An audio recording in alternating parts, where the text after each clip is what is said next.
welcome to Tales from the Midpack. I'm your host, Rebecca Hunt. I'll be bringing you stories from everyday runners, experts, and some race recaps, which is what we have today. And today we have a trifecta of guests, 3 people who last weekend participated in the Heysen 105, each in a different distance and each nervous for their own reasons. We have Vic Shaw, who did the 37K. Welcome, Vic. Hi. Hi. And we do have 4 kids here with us because, you know, real life and all that. Vic is an experienced long-distance runner, but this was her first big event post baby number 3, who is 7 months old, and she has another child under 3 as well. We also have Belinda Ryan, who did the 60K. Welcome, Belinda.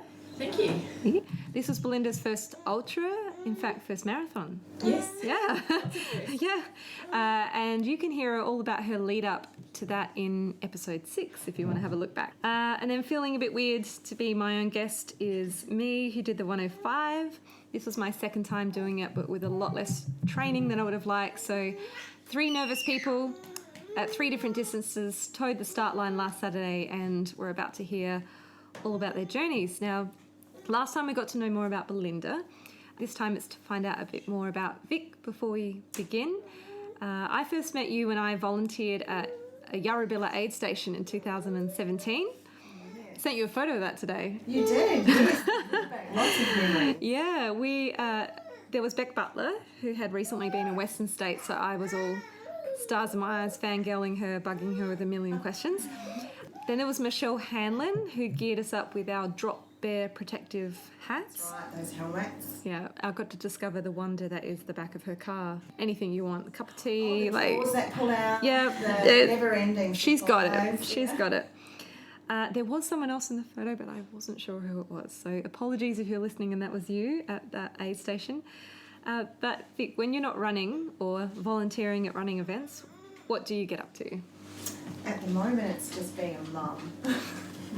In between work, trying to get a job. Rose keeps me quite busy as well. This one's 7 months. She has special needs, so I've got a lot of appointments and therapy that I need to coordinate. And so I haven't had a lot of time to get any running in. So apart from the odd 5K on a treadmill or the odd 10K walk at Ballier with a pram in front of me, occasionally maybe a run, I've really had no training this year since having Zoe. So to enter the 37, it was a bit like, okay, I've got a lot of time, I'll get enough training to do 37, that'll be fine. The closer it gets, oh my God, I've only done a 6K run, and that's all I've done for a month. How am I going to get through this? And then the week before, I went for a run with the pram, and we did 12Ks up Adventure Loop and back at Queen Jubilee. Yeah, well done. And I was halfway up pushing the pram, thinking, oh my gosh, this is so hard. My heart felt like it was going to come bursting out of my chest. I can't do this. How am I going to do 37 next week? But you did? Yeah, I did. Yeah. It was achievable, I think, doing something like 37. I was wise not to aim higher than that and just stick to that distance. Yeah. How long have you been running, and what got you into it? I think I've always liked bushwalking. That was the first thing that I used to do. And then one day I saw someone running instead of hiking, and I thought, oh, you can run this. And then I heard about trail running. Yep. But I think by that stage I was close to 30. And then I sort of upped the tempo and started to try and run up the hills instead of walking. And then I found the trail running SA. So probably maybe 28, 29, and then I just aimed a bit higher and higher. We did the Operation Flinders challenge a couple of times, and I really enjoyed that. And then once I heard about Yarrabilla and entered that circle of people in the trail running community, that was it. I was hooked. Yeah. Can you do the backup? I can do the backup. So this is not the first time you've gotten back into long distance running post-baby. Because you did Yarrabilla when Rose was a baby. I did. You did. Which was also the same year you graduated. So what's the return? Yeah. I stalk you. Play nuts across them afterwards. So what's the return journey been like from becoming a mum? Yeah. More difficult than I thought it would be. And you get told, you know, your ligaments are soft, it takes 12 months for your body to get back together. So I've had a few ligament issues. And I think the physio that I could see down Brighton Road know me quite well now. It's like, okay, what's going on this time? Maybe just cut back a bit. So, yeah, I've had those issues. But I've learned some really good strengthening techniques in the meantime as well. And I've been really trying to take my gym work seriously and use that time to focus on those glutes and those areas that you need for running. So being more focused. But baby number 1, I could get in the training and the strength work and focus quite well. But baby number 2, that's just a different ball game altogether. It's a lot harder. Yeah, Yeah. definitely. Now you went into the Heysen 37 with, as you've said, basically no training. I think we've really covered my question here, which is essentially baby's got in the way of the training. Yeah. I think the first 12 kilometres until we hit the first aid station. I think I was doing really well and feeling really good, but that was only 12k in. And I had a comment from one of the 60k runners I saw at the aid station saying, Vic, you're flying, you're doing really well. And I'm like, oh, am I? And then I was questioning myself, am I going too fast? Oh no. What am I doing? Do I need to slow down? I don't think I'm flying, or am I doing really good? But it kind of made me think, oh, I probably need to step back a little bit. I'm still so early on. So I made myself slow down a little bit and then started walking the uphill parts constantly at that stage, and then running everything else. And then just sort of trying to stick to that technique to get me through, because I knew I still had a long way to go. Yeah, it is a long way. With that lack of training, what gave you the confidence to enter anyway? Well, what's the worst that can happen, right? I could fracture a leg like I've done before. Oh my goodness. Wait.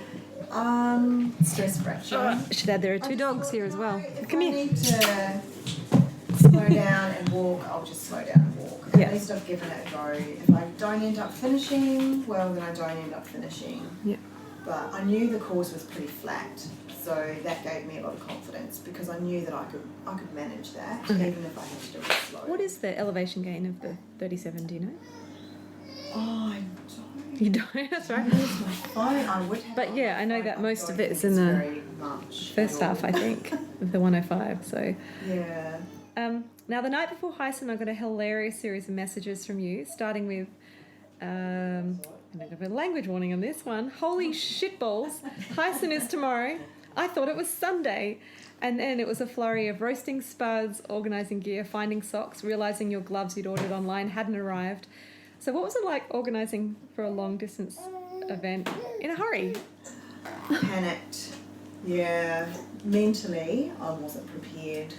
I thought I had that whole extra day. I thought I had a whole sleep.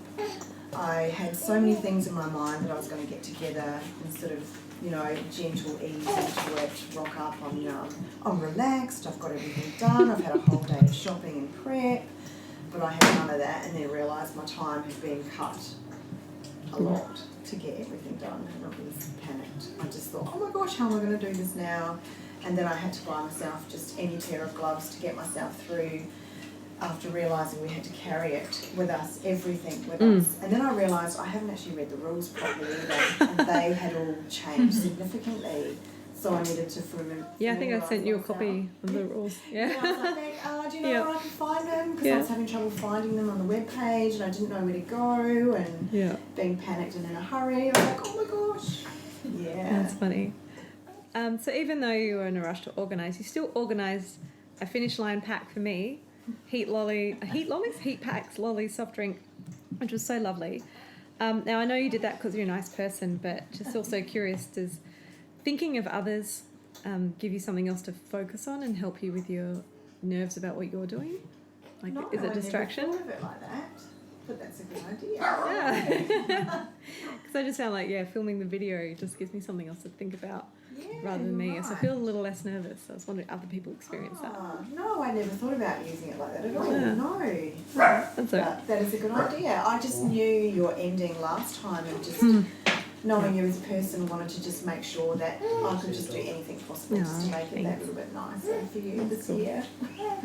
In the Heysen group, you said can't wait to see your smiles and energy. And Belinda, you talked about how happy you were to see people at checkpoints and that they helped you get in and out quickly, kept your head in the game, and that you're incredibly grateful for the trail running community that came together. So kind of for both of you, what difference to your experience did friends, family and volunteers make? I felt pretty prepared to do it on my own. All my 2 checkpoint bags were fully packed. I wasn't specifically relying on anyone else.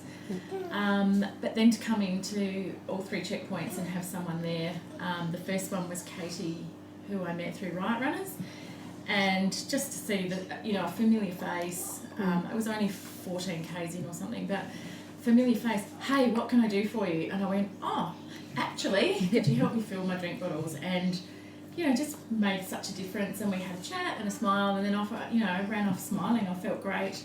I was a little frazzled by checkpoint 4, and have my friend there who sort of went, right, this is what you need to do, because my bag was overfull of things. Yeah.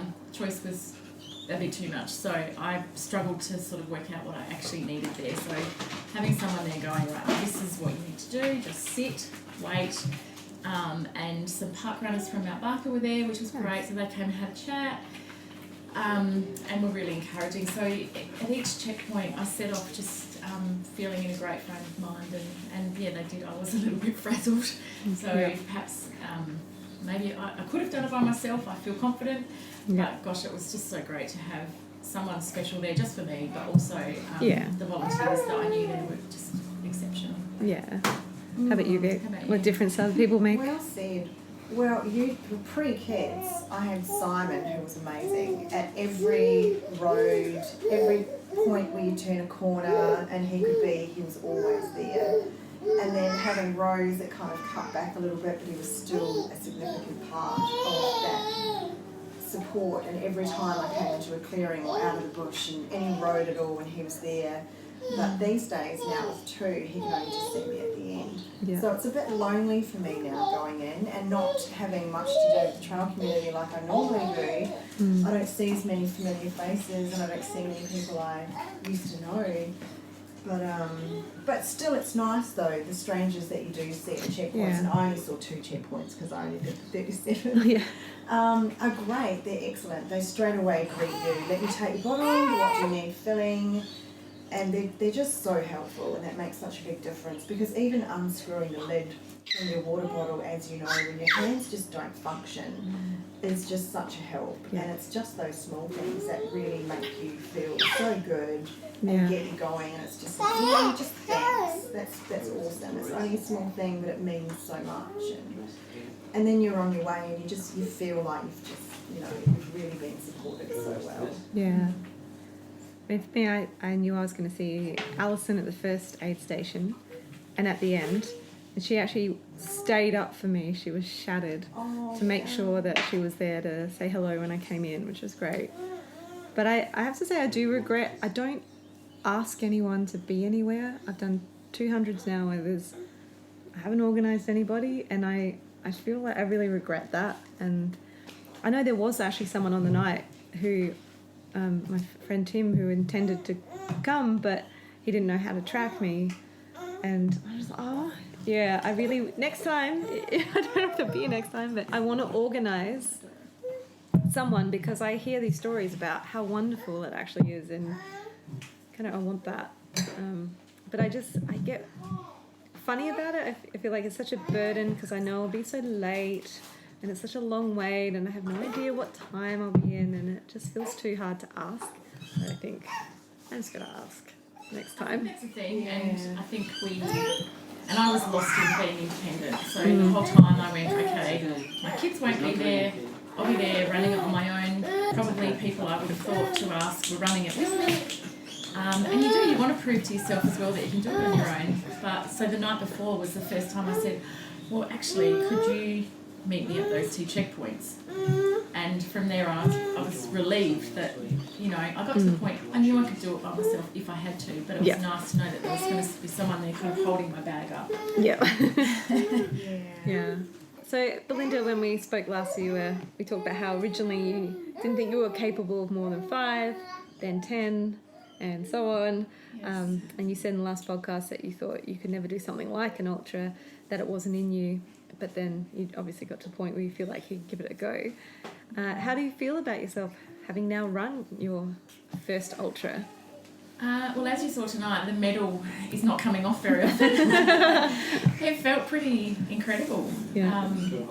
A couple of times during the day I had to pinch myself and go, I'm actually going to make it. Probably for at least the first half I kept thinking, I'm still not sure I'm going to make it. I'm going to have to pull out. Where would I pull out? How would I get home?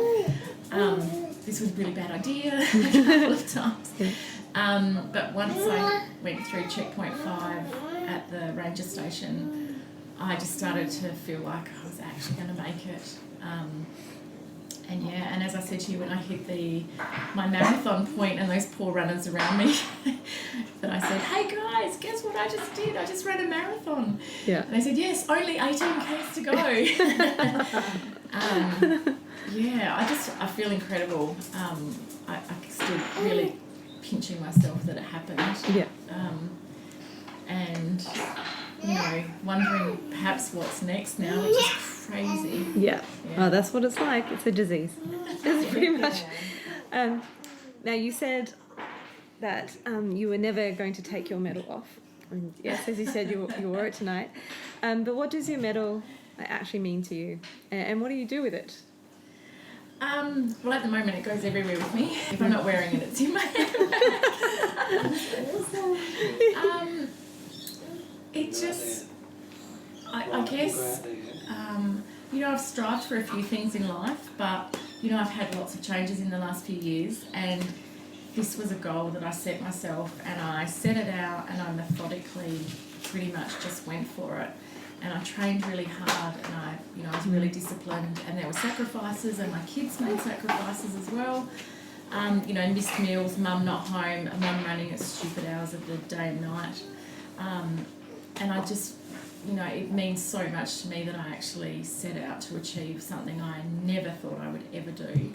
Especially, like I said, couldn't even run a park run 4 or 5 years ago. It means heaps, and it's going to take pride of place for a very long time. Excellent. How about you, Vic? What does your medal mean to you? Well, my first medal ever, I remember wearing it and taking it to work, and it travelled everywhere with me. Now I put them on the TV. They get hung on the corner of the TV with my bib underneath proudly for at least a month until I remove them and put them in a box. And I'm supposed to be getting some kind of medal stand at some stage. I've been meaning to get something to put them all on. I've got a nice little collection now, so I'd love to display them. But after I get them, they're definitely hung proudly in the living area for all to see. Nice. At the end of the video I made about the run, I drew words from a post by Sean. We talked about that just before. Who's event organizer, and it was a post about why he gives the same bling for each distance, and that post really resonated with me. So paraphrasing that, like, the medal for me represents like growth, resilience, achieving a goal I set myself that previously seemed out of reach, and all the battles you go through to actually achieve it. And it's just symbolises like this flow of confidence and something that sits with me. And I have a medal rack where I keep the ones that are important to me, on display. And I did go to work. I didn't wear it, like, I just had it in my pocket. And if the conversation came up, it's like, oh, and look what I have in my pocket. Because it was a nice, big, heavy one this year. It's quite impressive. That's Bit of, beautiful. look at this. I know. Now, there are a few people who made videos. One of them was Luke, and you, Belinda, commented that you love where he said that this is the reward, like for all the training. So I'll ask this of all of us, like, what is the actual reward? And it's not the bling. That's just a symbol. Like, what is our reward? Yeah, well, I have heard that statement in the weeks leading up to it. Someone else mentioned that same thing. Like, the actual race, all the work's done by the time you get there, and that's the reward for all your training. And it's just so true. And yes, it's not about the bling. In fact, I crossed the finish line, and it was a few minutes later before someone said, "You didn't collect your medal." And I went, "Oh, there's a medal. I'll go for the medal." So it wasn't about the medal at all for me. It was Yeah. just making it to the finish and just, you know, I guess we all battle our own demons as well, and we have our own challenges, and it just meant so much. But every time I look at that medal, I know what that, you know, what the end of that day felt like. Yeah. Yeah. What's the reward for you putting yourself through something like that? At the moment, it's just space on my own. Yeah. I get to spend hours, and this was just under 5, just with just me and just solitude, my thoughts. It was just that space on my own, and I've always loved that space to myself, and just in amongst nature, and just seeing some amazing scenes. When you turn that corner and you don't realise you're on top of a peak, and you do see that great view when you get up on the Coolty and that clearing comes through, it's just like, wow, you know, like It's gorgeous. the reward for me. Yeah. And just that high that you get for that next week, at least afterwards, Yeah. where it's like, yep, I've done it, and you just feel so good within yourself, just knowing what You your do. body's capable of doing, your mind. Yeah. Because you toe that line with the question, can I? And then finding out, yeah, I can. It's pretty amazing. I mean, for me, yeah, I just knew that I wasn't really physically ready. So it was going to be about being mentally tough enough. And I felt like I've developed more of that this year. And this was like putting a full stop in that, like that proof. Yes, you have. Look what your mind pulled you through. So, yeah, it's quite a glow of confidence that It's that almost comes from that. 50-50, isn't it? 50-50 mind and body readiness. Really, you've got to pull on your head so many times to get through. Yeah. And how did you guys feel at the actual start line? That countdown, the shooey, welcome to country, and then they're counting down to 0. How did that feel? Just excited. Yeah. A bit anxious, but I was just excited. I was really lucky that my girls got to come to the start line. You know, it's really hard when you're running to have your kids there. Yeah. But they wanted to come down and see the start, and that was probably took my mind off it a bit as well. But it was just so exciting. And when I ran past them, they were a few hundred metres down the road, and when I ran past them and saw their little faces, well, they're not so little, but I saw their faces, and you know, I went, yeah, you can see this is why I did it. And they got to see all of the people at the start line and all the people that I've met through trail running community, and I think they got a sense of why it's really important to me. Okay. Yeah, so that was the best bit. Wow. How'd you feel at that start line? That's the same for me. I was excited once I got there, and just knowing that Michelle and Barry were teaming up again sort of took me back to the old Birrabilla runs that I used to do. So I loved that familiarity. Having them there to just start us off just felt really good. Simon was there, of course, with the 2 girls, and he went up ahead and took photos of me, and that means the world to me. Having them there. But yeah, I didn't feel nervous at that point, just cold and excited. It was cold. It was cold. It was cold. I think I felt excited, and I with my time I probably should start at 6 a.m, but wanted to start at 7 because I knew it was a much bigger crowd, and I wanted to be with that big crowd at the start, get those vibes, and yeah, just there's just this big buzz. We're all just terrified and excited at the same time, and all starting together, and there's something really communal about that, and I just wanted that. Now I know that none of us were racing. I call it participating in an event. But the question I have is, were you happy with your time? So I think our times give an understanding of the difference in pacing for the different distances. Because when we run together, like Belinda and I, we're fairly similar in time. But pace-wise in this, we're really different. Hang on a sec. Alex, can you take that to another room? Thank you. 4 kids, 2 dogs. So my time was 17:54, which is a 10:13 pace. Belinda, you were 8:40 with a 8:40 pace. Yeah. And Vicky, you were 4:56 with an 8 pace. So really different paces for the different distances. I was really happy with my time. I remember when I did it last year and I was really trained and I had no idea. I was thinking maybe between 18 and 19 hours, but secretly I thought, I hope I can do it in 17. And then did it about 16 and a half, so I was ecstatic. And this year I'm going, oh God, well, it's going to be like 19 hours. So to do just under 18, I was really happy with that. Which I think is funny because, definitely way down the mid-pack, but still really happy. So how are you with your 8:40? I was ecstatic. Yeah. When I first, because I came into my training block with a potential or suspected stress fracture in my leg, and the physio I saw at the time actually did a plan for me, and she said, based on some of your times, I think you do it in 7.5, and I never felt comfortable with that. And I had a friend that was training at a 7.5 for a 7.5 finish, and she just runs faster than me. And so I had been saying to people, I didn't want to overanalyze it because I didn't want to measure myself against something I couldn't possibly achieve either. So I just said, 8 to 9 hours would be great. So I was stoked. The thing I was stoked more with was that I was actually still running. At the end, I felt like I would probably be walking the last 10 or 15 k's. I didn't really understand what it meant to keep running for that whole day. So when I was running in that last, from the last checkpoint all the way pretty much to the end, I was just like, wow, this is really cool. So I was really happy with it. I don't feel I would have really done much different. About you, Vic? And you under 5? Looking at my overall pace, I was just thinking I wanted to do better than last year because last year I was pregnant.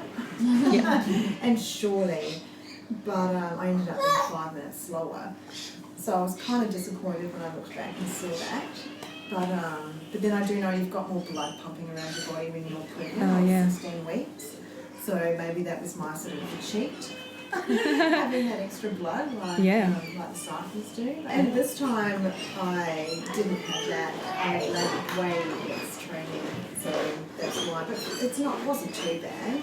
I felt like I did a lot of good running when I was running. But I just expected it to be just that little bit quicker. But I shouldn't be surprised. Bye. Night. Night. Now we all know the mantra, nothing new on race day, but Vic, you wore new Salomons. You'd only had a week. Yes. How did that go? One blister on the pinky toe. Yep. But no, I'm glad I did though, because I didn't realise how much I had worn out my previous Solomons at the bottom of the sole. Like you'd do a few Ks and I could actually start to feel the stones under my feet. Wow. And I didn't realise I'd worn them out that quickly. And I thought, when I put the new ones on, it was like, this is much better, cushioning wise. And they were a very similar style shoe, so they fit quite well. It was just a slight bit of rubbing on that one toe that I didn't expect, but apart from that, I'm glad I did it. Yeah, much better. Good choice for me. Awesome. How'd everyone's gear go for the day? Like, was there anything you were super grateful for to have, or you wish you had but you didn't, or you'd do differently next time? So gear-wise, how'd it go? Gear-wise, I had a fairly new pack, so there was a little bit of, I struggled a bit finding things that weren't quite in their normal place. The eyelet on one of my shoes snapped as I was doing my shoes up at the start line. Oh my God. So I had to relace my shoes so they would stay. Probably. And the other thing is get your head torch out before it gets dark. Hard to find your torch without a torch? Well, I did have my phone in the end, but it was really frustrating. And again, the newish pack, and I knew where it was, I just couldn't find it, and I was a bit brain dead. So apart from that, everything went well. No blisters, no terrible spots, and of course the shower always finds the chafe spots. So Yeah. How was your gear, Vic? Yeah, I brought a Solomon pack. I think I got the same one as you 1 week before, and I tested it with a 12k run so I could find the rubbing spots, and it went really well.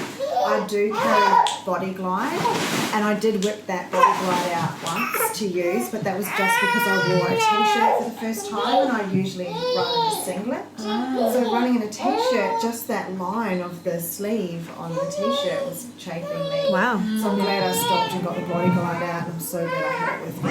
Yeah. And then after that was fine. I just wish I wore a singlet, even though it was cold.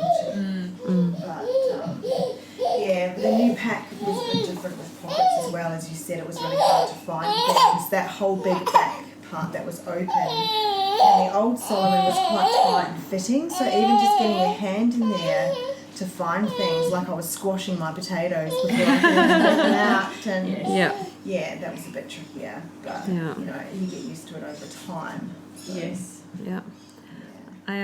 I lost one of my main pockets, and the week before I had to go to 5 different places before I found somewhere open that did alterations, and one place that they did that, but the person was sick and not at work. So finally, 5 places, got a place to put this vest in, going, this zip needs replacing. When I went and picked it up on Thursday afternoon, so too late to take it anywhere else, the guy had decided, he hadn't called me and asked, he'd decided, I can fix the existing zip. Didn't replace it. So about halfway through the event, it bust because it needed replacing. And so it's one of those big pockets at the side, so it's where like all my food bars and I had to shuffle things around, and it made it really awkward. So that was my only gear disaster. Except I kept putting my raincoat where I don't usually put it, and then I get confused and couldn't find it.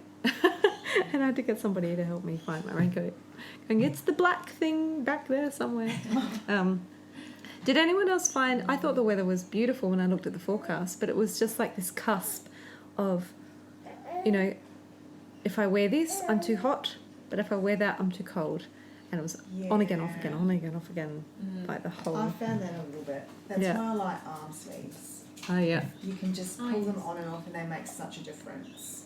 So even if you don't want to wear a jacket, if you've got those arm sleeves on, that sort of makes you almost feel like you're wearing a jacket. And if it gets too hot, you don't have to remove them completely. You just scrunch them down. So they're my lifesaver. Yeah. Yeah, so you don't want to take the pack off. It's that kind of distance. If you take away that kind of stuff, it adds up to like half an hour over the whole day. Food and hydration, that's the other thing. What worked, what didn't, what would you do differently? Yeah, I found it worked really well. I had a support person that every time they saw me would go, eat, drink, drink, drink, eat and drink, eat and drink. And had in the week before, had said, you know, the first 10 Ks, just eat everything, fuel yourself. Because if you fuel yourself at the start, you'll be fine at the end, but you can't recoup that fuel if you don't get it in. So I did, I just ate. I felt like I ate my head off for the first 15 Ks. Yeah.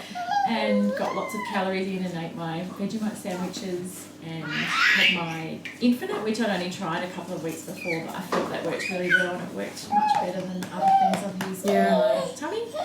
So I felt really happy with it. Yeah, I got about half my calories with Infinite, and I didn't want to have like all the calories through that. I want to eat something, but I just found I didn't want to eat what I had. Cliff Bars, I didn't want them. My seed bars, I just didn't want them, and they're brilliant usually, and I just would bite it and go, I feel sick and I don't want it. And the last 5K, I was ravenous, like stomach growling, ravenous to the point I felt sick, but then I'd try and eat, and that just made me feel sicker, but water wasn't cutting it. Right, it was really, so I don't know what the solution is, but I don't want pre-packaged food, but I've always tried to avoid gels, and I tried blocks a few weeks before, and they made my stomach bloat, and I don't know what the answer is. I've got to find a way to get dense calories in that my body actually wants. A Vegemite sandwich with crust off, no problems. Potatoes, no problems. Lollies, we're all good. like actual real food. But yeah, prepackaged food. In those events, I'm just discovering I don't like it. But then I was hungry, so that was stupid. Obviously, hydration was a million times better. I think I drank about 40 ml an hour more, which doesn't sound like much, but that works out to like 1.75 litres or something extra over the day, and it was at least 5 degrees cooler than last time. That made a huge difference. Last year I got to the 57, I didn't even need to go to the toilet, and this year I got into the 57 busting and had already been twice, so got forced into bush toilet, which I don't usually do. There were people like 2k from the start already going bush toilet, full view. No, how do you do it? Nobody looks. Everyone just looks straight ahead. It's fine, but I'm like, I can't do that. So, yeah, drank a lot more, got that right, but food I didn't get right. I had enough calories to be okay, but not enough to be good. Oh, and Belinda, you said that you joked to a friend, you'll never get a job packing cocaine. Yes. And I know I made a joke about my heroin bags, and I've actually gotten advice from this on the S01E08 Facebook group now, but I had them in sandwich bags, and I had the plan to rip off a corner to kind of funnel them in, but I don't know, it just didn't work, and I was just getting it over the table. So the first one I actually got it over the table, so the second aid station I actually thought to do it over the bin, which is a bit better. Someone said use your teeth. I'm like, that makes sense, because then it's a sharper tear. Yes. But then someone said you get those tubes with tablets in them, like electrolyte tablets. And I didn't realise this, but one tube is actually equivalent to a scoop. So you could actually just have those tubes and just pour from there. I'm like, that was brilliant. But yeah, my ripping off the corner of these heroin bags just didn't work for me at all. And that nothing new on race day, I had not tried it beforehand. Well, I hadn't either, and I got to that first aid station and said I need to refill, but I don't actually know how to do it. And Katie said, the other riot runners just came through and this is what they did. So I was like, that's great, let's do that. Yeah. But we still ended up in a huge mess. Oh, okay. That makes me feel better.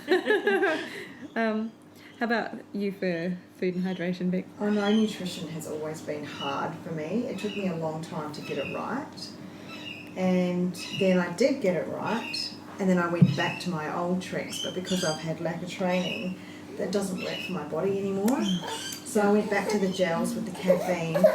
So I had my first caffeine gel, and I think about an hour later I just started feeling really sick. So that was pretty much it for the rest of the race. I didn't have any gels after that, but I had caffeine hydro tablets. But I used to make a potato paste and put that in a squeezable like container. baby food. Yeah. So it would be just olive oil, mashed potato and salt. And it tasted good enough. But I think I might go back to that, some natural foods. The gels all of a sudden are just making me feel really sick. My body's just not used to it. But I think it takes a bit of practice running and training the nutrition to get it right first. Yeah. But today I was the same, like the other day I was the same, hungry when I got to the end because I'd hardly eaten anything. I ate no lollies. I think I had soda water at one of the checkpoints and that saved me. Okay. Other than that I was starving. Wow. So what ended up being your biggest obstacles on the day, and how did you overcome them? I don't think there was any, in hindsight, I don't think there was any one obstacle on the day. It was probably the biggest obstacle was my own head. A few times I had to just get out of my own head. That negative talk of you should pull out, why are you doing this? This was a really bad idea.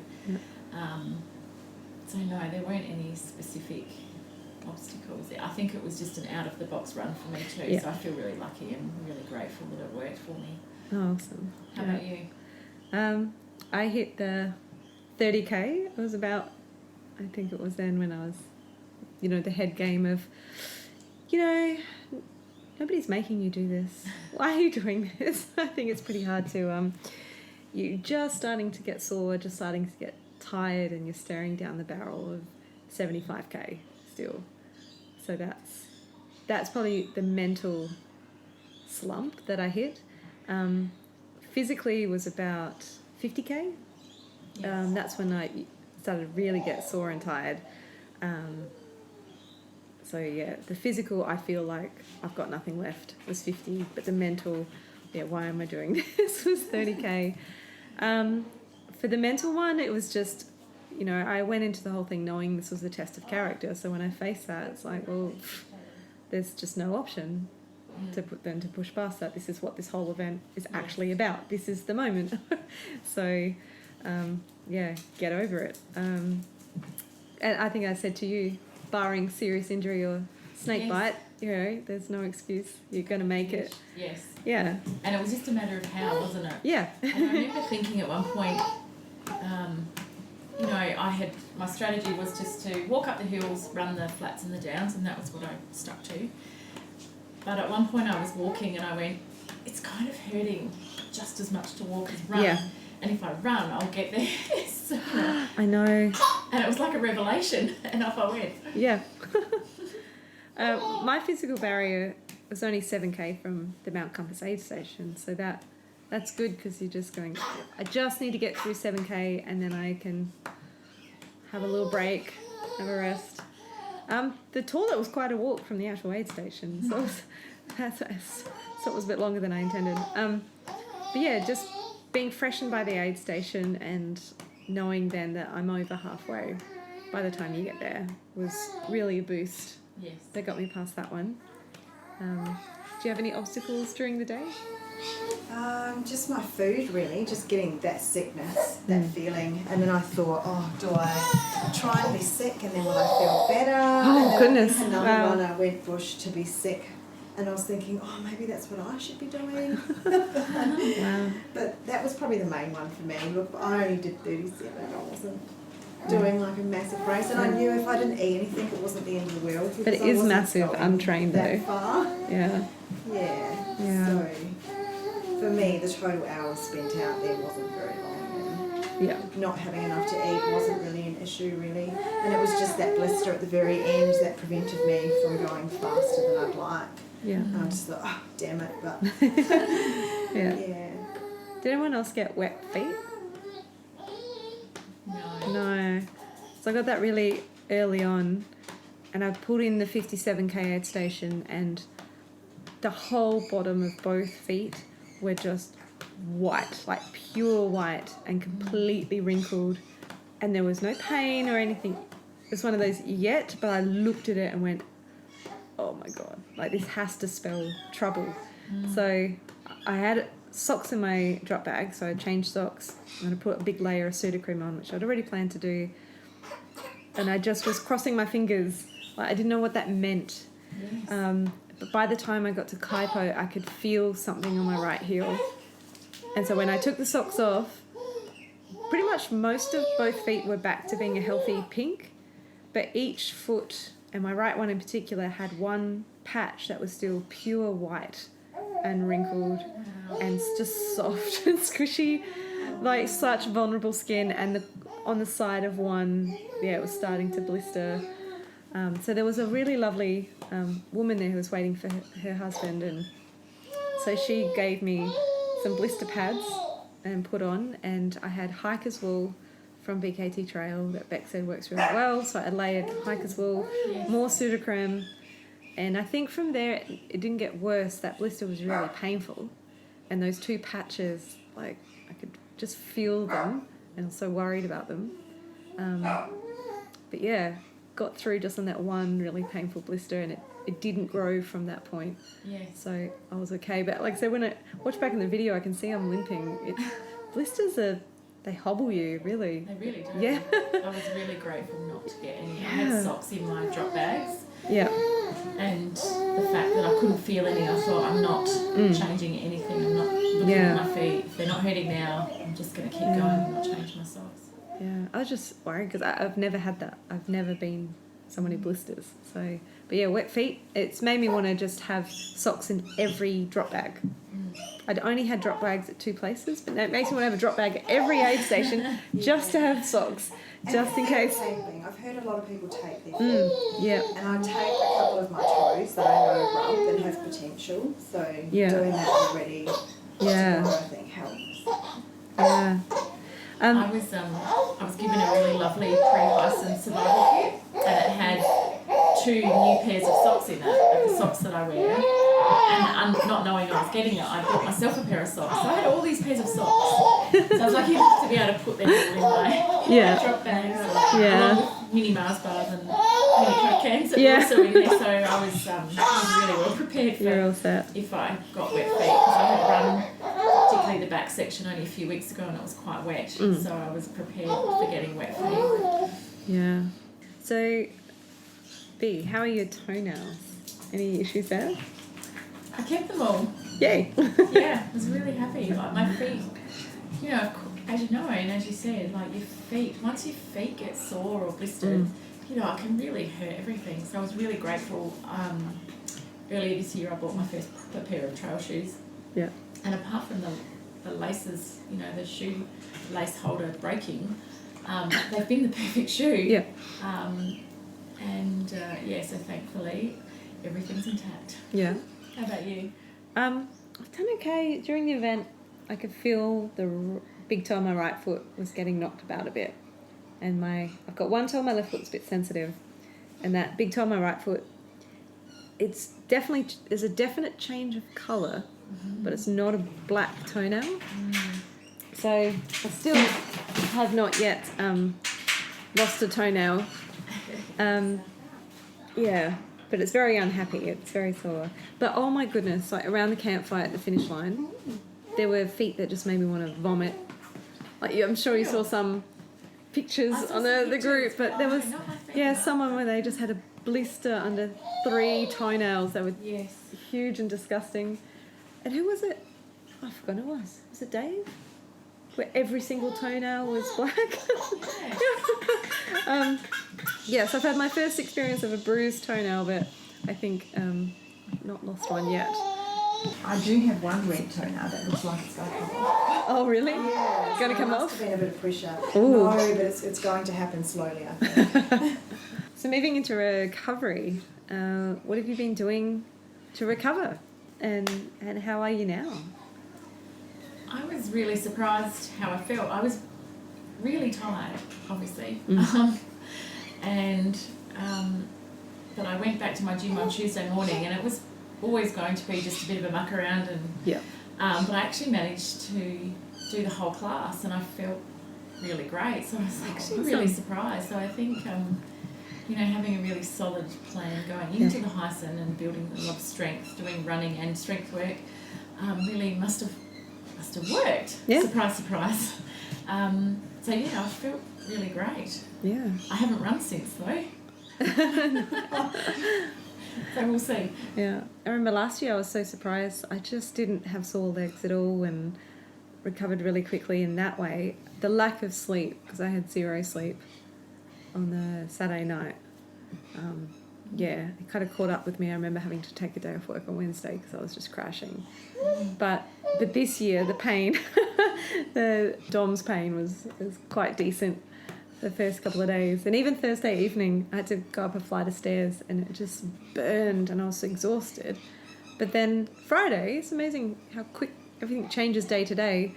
I went out for a 5-ish K run with someone on that new track, goes from Cleveland to Mount Lofty. Oh, yes. It's like a flat way up.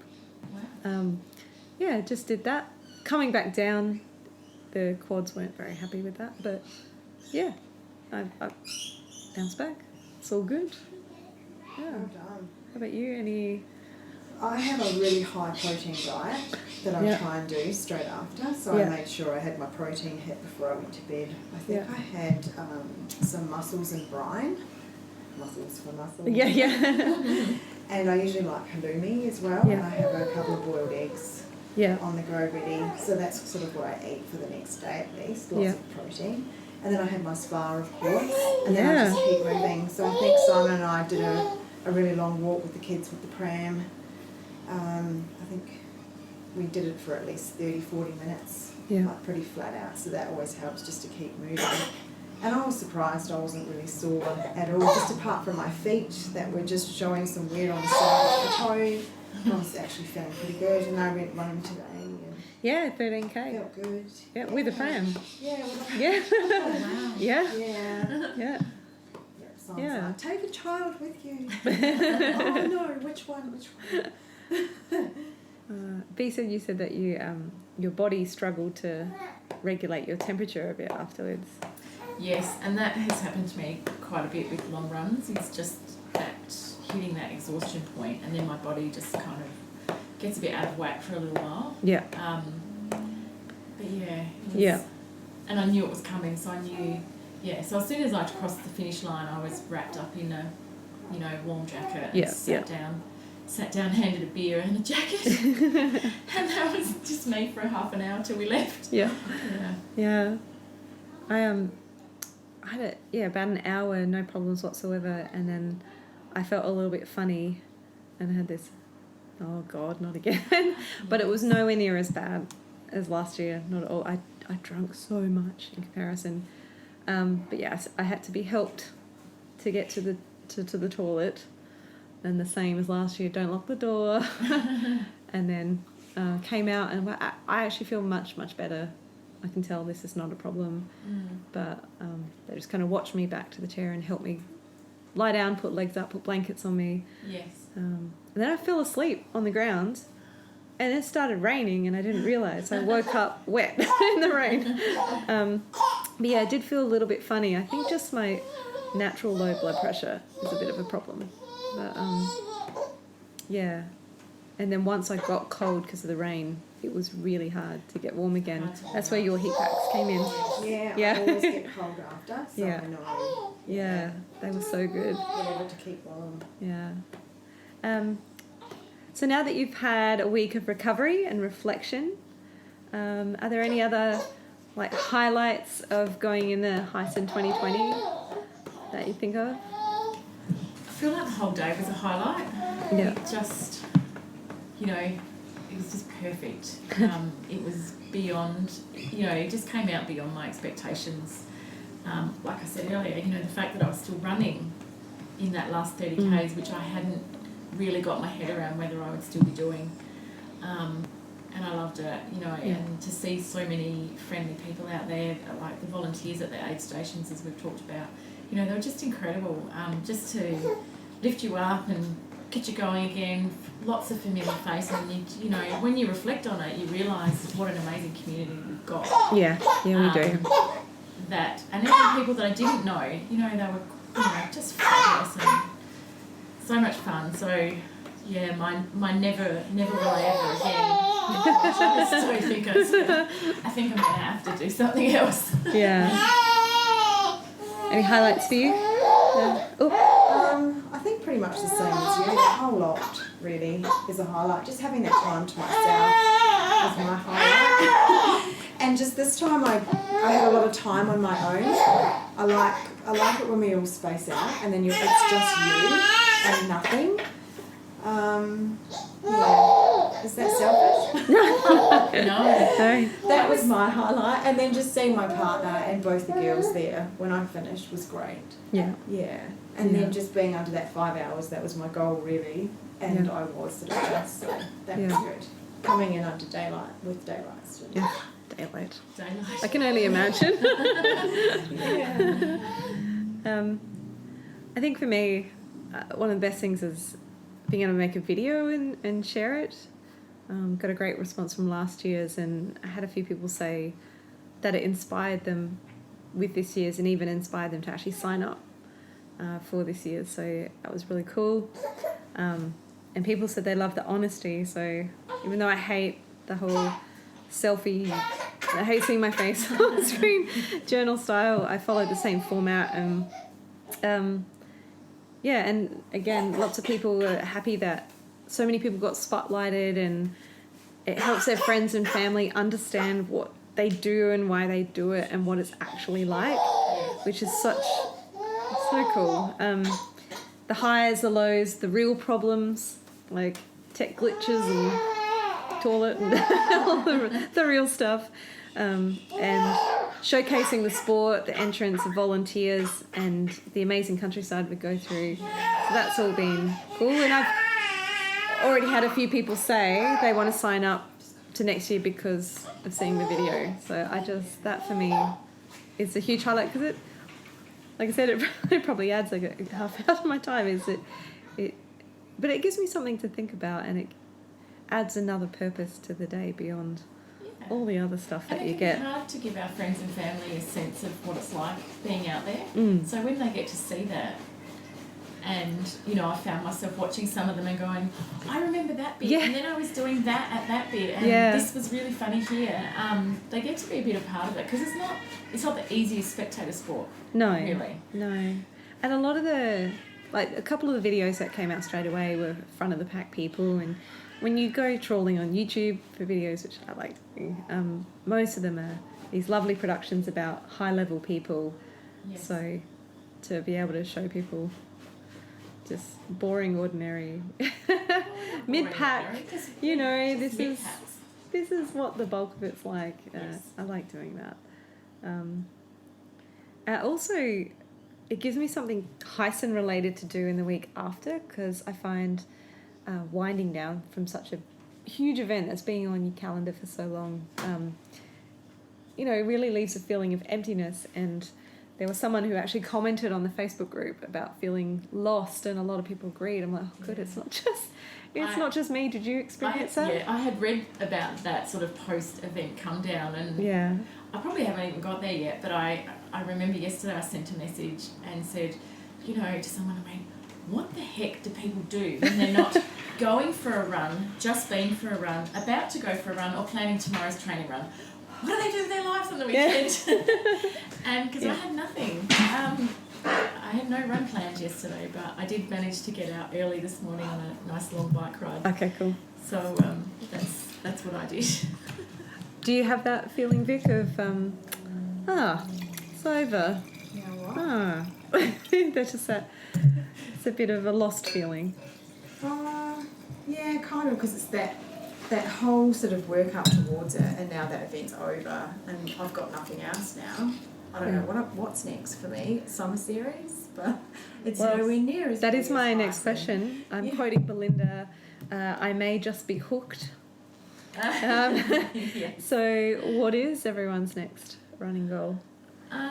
Well, I kind of said a while ago that I was going to devote a bit of time to some bike riding because I'm really enjoying that. So I got out for my first 35k bike ride in a while this morning, and just loved being out again. I was out in the sunshine going through the countryside, same as trail running. I just really enjoyed it. So I'm going to do a bit more bike riding just for a while.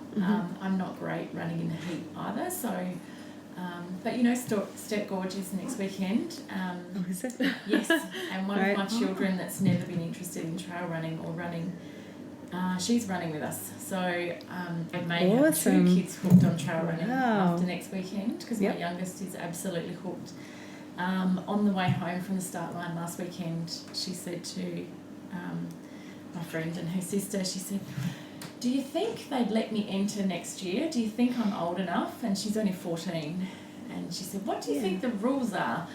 So she's really keen. She already wants to enter the 60 next year. Oh, wow. It's just not wise for a child so young. But she's got for that event, he's got like 5 different distances on offer. Yes. I can't remember what they are, but So she's regularly running 20k trail TRSA events now, so another one, another child is going to start running next weekend with us, so inspiring mother. Well done. Maybe.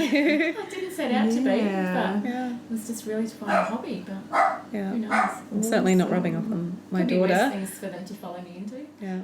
Although I did have to run Thursday night. I took the kids for a walk at, it's not Kathmandu Run Club, it's Running with Friends. Running with Friends. And my son just suddenly, I'm going to run. Oh, are you? And so I'd just eaten and got a stitch for the first time in years. Trying to keep up with him. He was off. My poor legs are going, no. But he's super keen. Yeah, he told me tonight when I got here, I'm going to run 5K. he wants to build up. Wow. So park runs are back as of 21st, 21st, yep. So I'm going to take him down to park run and we'll start from there. But have you got any goals coming up? Well, I feel fitter now. That's pretty good training, right? It's great training. So I think I'll just try and keep my Sunday run days going, which I have been the last few Sundays. They're back. And I need to just follow that through with the weekly runs I used to do. Hopefully I can get more sleep than the kids do and I can get up and I'll just, I need to spend some time to look at what events are coming up. I didn't even know Sturt Gorge was coming up. But then it's a fight, Simon. Are you going to enter the summer series or am I this year? Or are you going to do the winter ones? And what ones are you going to do? That's so cool. Just coordinating that. Yeah, I had a chat with Brett for this podcast for the last episode about the summer series. Yeah. Just finding out what's happening, the goals. So I'm not sure, but I've got my rolled over Hubert entry. I was going to do that this year. The very first big event, That would go be back, one. do it a lot better, a lot more confidently, and not roll my ankle this time. So that's still my plan then, to do the Hubert Marathon next year. A lot better than the very first time I did it. So I don't know where you practice the equivalent of climbing the steep side of St Mary's in Adelaide, but yeah, that's the goal. What is the we need rock climbing. Yeah, essentially rock climbing. So yeah, I think Hubert is mine. So that'll be fun. Yes. Yeah. I've been told I should run a marathon now, a proper marathon. Flat road. Yes. I find them so boring. Yeah. I don't know if I've got it in me. No, I'm the same. I'm like, why? I don't know. I'm not interested. I have to say I love the terrain. I love the undulating surface. Yes. The flat running surface and that repetitive running style for that long. Well, I perhaps think, is you're with me RFP. then. The last about 7k of Heysen, I have to say I hate it because it is that. It's just that flat. Yeah. I'm on a track, and then you guys don't come in the dark, but there's a bit near the end when you come in. It happened to me last year and this year where I'm like, oh, there's the finish. Yeah. Oh no, it's just some distant lights of a town. I thought it was a fairy lights going yay, and it's just this interminable flat road. At least it's a dirt road, but still a road. I was surprised to see Yeah. the red finish inflatable line though, because I think it came up shorter than it should have. And then all of a sudden I turn a corner and it's like, oh my There gosh, it it's a is. finish. Oh Yes. wow. Yeah, Like, oh, that's yeah. cool. That is a good feeling when you see it though, not Yes. that false part. But Yeah.